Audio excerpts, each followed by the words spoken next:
I was waiting for that victory for 5 years, and to finally put it all behind me and just move on and not think about it anymore. It's just a big relief, man. I just glad. Thorn in the side, huh? Well, you said it was a relief. I mean, how much was it digging on you that loss early in your career against Jay? Yeah, well, the loss was one thing, but just a constant that he'd bring it up all the time, any chance he got. You know what I mean? So after a while, it wasn't a big deal, but then he just kept saying it, and then I was just like, I gotta smash this guy. I mean, you've had some big wins, but how does that win rank up in your career? Yeah, I've for sure. All the wins and everything I did in the last 5 years was just off of this point. It was just to fight Pulver. Whether people say, "Oh, you beat guys who can beat gens," it didn't matter. I wanted to do it myself, and I had to feel what it felt like. So what was it like afterwards when you got that off your back? Just relaxing, all smiles, not worrying about nothing until the next fight, I guess. Watching the show and the lead up to the fight, it seemed like your mindset was he didn't even belong in the cage with you. Is that accurate? No, I always respected Jens, because he's a world champion. He's got that knockout punch. If he hits you, you're gonna feel it, So, as far as the whole mixed martial arts as a whole, I knew I was much better than him. But you can never discredit Jens or think that he's not going to be in the fight, because all it takes is one punch and then he's on top. When I was watching the fight, and you had him from behind, and you were giving him the rear naked, it seemed like you held on to it just a little bit longer than maybe he was tapping, you're holding on. Were you just kind of giving him that little bit extra, or is it just something normal? A lot of people actually have asked me about me holding the choke on him, and if I felt I held it too long and this and that, and my answer has been the same from day one. I didn't hold it long enough. You know what I mean? but I mean, looking back, me and Jens, everything's cool now. But at the time, it wasn't bad blood for nothing. Me and Jens wanted to fight, and it's a fight out there. So after that loss, hopefully, seems like you're now on to bigger and better things. What are you looking at the future, the next fight? What do you want? I want to get the lightweight title. Is that fine? Yeah. Did that pick up?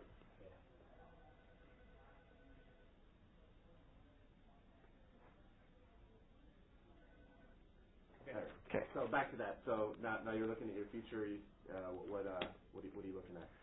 I'd like to be the UFC lightweight champion. I fought for the title twice.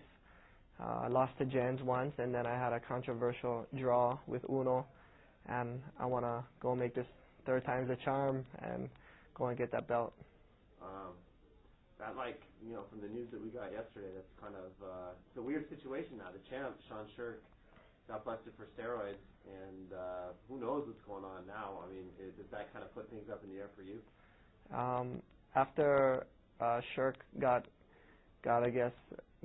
busted for steroids, who knows what's going to happen now? Is there going to be a vacant title match, or and I wanted to fight the champion. Sherk was the champion, and I was really looking forward to me being one of the big names in the sport, and Sherk, the true champion. I was really looking forward to putting on a great memorable fight, but I don't know what's going to happen now. When you heard about the news, what was your reaction?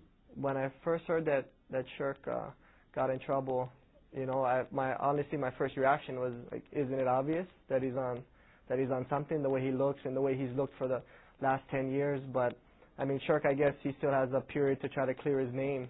But for me, I go out there and I train every day, and I can barely even stand up the next day to do it again, and I get out of bed and I do it. And all these people, they're going to do steroids and cheat and do all this kind of stuff. Who's saying maybe Sherk clears his name, maybe he doesn't. If he doesn't, he falls into the same category. All the people who are going to go out and cheat and do steroids and do this and that, and then at the same time would probably complain about somebody cheating in the ring to win a fight with them. Come on, that's a joke. Anybody who does steroids to smash my face in personally while I'm playing by the rules, I got a serious problem with that guy. You know what I mean? And grow some balls, fight BJ Penn without steroids. That'd be cool. You seem pretty.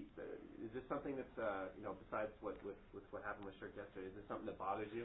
Yeah, I think I've been in the ring a few times with some people that I speculated that weren't training naturally and were maybe on some sports enhancements, And I can't prove it, but I just got the feeling that they were on it, But that to me that's just cheating. I mean, they're gonna complain if I dig their eye or pull their hair, you know what I mean? So come on, quit cheating just before you even step in the ring. Cheating before you step in the ring. I mean, who does that? Have you? Okay. As far as steroids go, why you feel really strongly about it? Have you ever even contemplated doing something like that? Well, the only reason, to me, there's nothing wrong with steroids or whatever, people doing it, or growth hormone or whatever they may choose to do. But when you do it, and I put my life, when I go into the octagon, I'm ready to die. So if I'm going in, and I just trained all natural, just took protein or whatever, and I'm going in all natural and I'm ready to die, and then you come in and you do kill me somehow because you're on steroids and you cheated, you know what I mean? I mean, where's the honor? Where's the whole thing? And this is martial arts. This is all about technique, and this is why, people, like I think they said Sherk did an interview that said, like, it takes years to get true cardio. But for me, it takes years to get true technique. And isn't that what martial arts is all about? That the UFC is martial arts, and it's all about technique, Instead of going and sticking a needle in my arm, I'm going to go on the mat and do 100 more arm locks and 100 more chokes, and get my technique to the top level. And I think it's just, we all know it's cheating, I don't do it, so I can sit there and say it's cheating. We were talking earlier about the fact that you looked like you were going to stay at 155. You've been up at 170. You actually won UFC title and beat Matt Hughes at 170. But you're thinking about staying at 155. Is that where you think you fight your best at that weight? Nah, I like 170 actually because I could probably, with my training habits now, pack on a lot more muscle and do really well. But it's been a dream of mine from the beginning that I wanted to be the lightweight champion for years now, and I want to feel what it feels like, and I want to get that belt, and I want to take it home. So I got another belt at home, But you feel like you can be just as good at either weight class? Yeah, I feel I can go 55s or 70s in this next couple of years. I can do both of them simultaneous or one or the other. The nickname you get is the Prodigy. Explain how you got that nickname. Well, just on the mat, the guys are sponsoring me for years, and they're always like, "Oh, this guy is the Hawaiian Prodigy." They kind of wrote this article for me one time. It was like maybe my first write-up as just a jiu-jitsu fighter with the gis and stuff, and that was the Hawaiian Prodigy, and then people just kept saying it, and then there it was, I'm the Prodigy. I don't know, I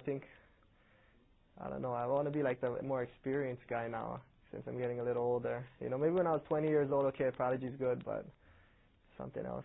Hopefully we can change it later. Some people, a lot of people, think you are the best single pound-for-pound fighter in mixed martial arts. Would you agree with that? All the people out there who think that I'm the best fighter pound for pound, all I got to say to them is I want to prove them right, and, I don't want somebody else to walk up to them and say, "See, you were wrong, he ain't the best," I want people to look at them and say, "You're right, he is the best." And that's why I train a lot harder than I used to, and I'm going full blast. I want to see how good I can get. You say you train harder now than you used to. So has there been kind of a shift in your career when you went, you know what, maybe I'm not taking it quite as seriously as I should, and now you've taken a different step? Yeah, without a doubt, a huge shift in my career, and champions are made in off season, and that's when you make your biggest gains, and I realize that now. And, if I didn't go through all the other stuff, I would have never figured it out.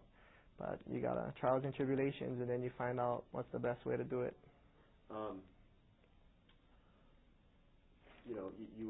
You've held the UFC welterweight title at some point in your career. What would it like, be it at lightweight or welterweight, to be a two-time UFC champion? That's the one, man. Look at the smile on my face. That's the one, Imagine holding both of them at the same time, lightweight champ and welterweight champ, and that's you. No one's done it. No one's done it in the UFC, and then maybe I could get some rest and sleep at night. Sleep easy.